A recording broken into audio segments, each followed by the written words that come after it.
In this video, we're going to look at some problems involving L'Hopital's rule, particularly when you start off with a product that you have to rewrite. So, first one we're going to look at is limit as x goes to 0 of x times cotangent x. So clearly x goes to 0. Cotangent of x at 0 has cotangent has a vertical asymptote, so this is a 0 times infinity case. So it needs to be rewritten before we start taking any derivatives. So the limit as x goes to 0 of, let's rewrite it as x over, I'm going to put this in the bottom, which would be 1 over cotangent x or tangent x. Because tangent of 0 is 0, so I now have my 0 over 0 case. So now my 0 over 0 case, I can apply L'Hopital's rule, and I've got the limit as x goes to 0. Derivative of x is 1. Derivative of tangent is secant squared x. Secant squared of 1. Well, if you input 1, you're going to get 1 back, so 1 squared, or 1. So you get 1 over 1, or 1. That one wasn't too bad, it's just seeing how to rewrite it. Let's take a look at one that gets a little bit messy. So we're going to do the limit as x goes to 0 of ln of x times sine of x. Let's say we're going to the 0 as the right to keep it defined.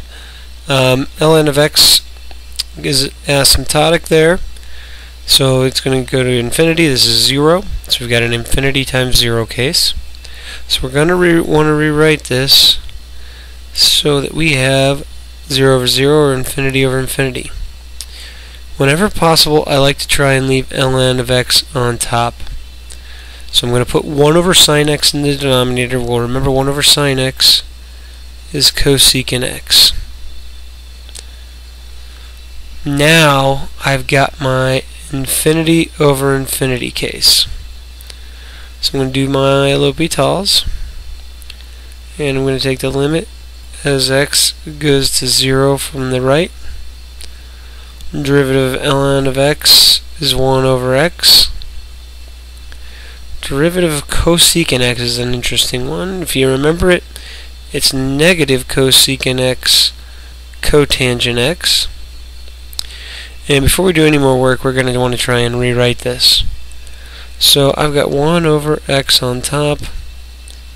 The denominator, well, let's deal with this thing in terms of sines and cosines before we do anything.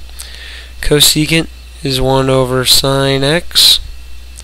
Cotangent is cosine x over sine x. So I see I'm going to get a cosine x over sine squared x. Oh, and I should have written limit. We are still taking the limit as x goes to 0 from the right.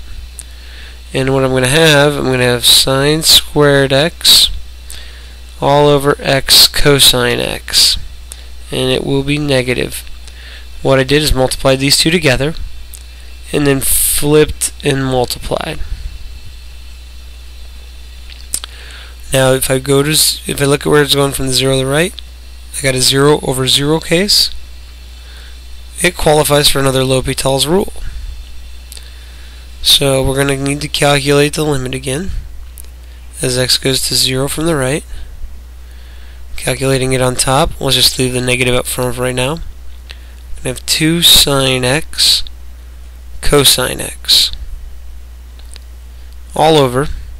Here I've got a product rule.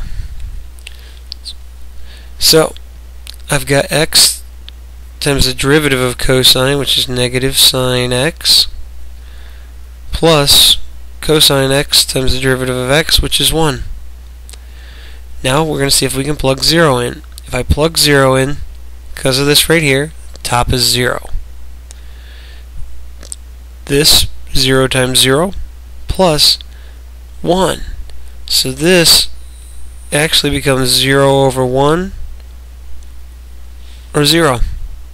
So we were actually able to calculate that limit. It took a couple times L'Hopital's rule, and we needed our derivatives of trig functions.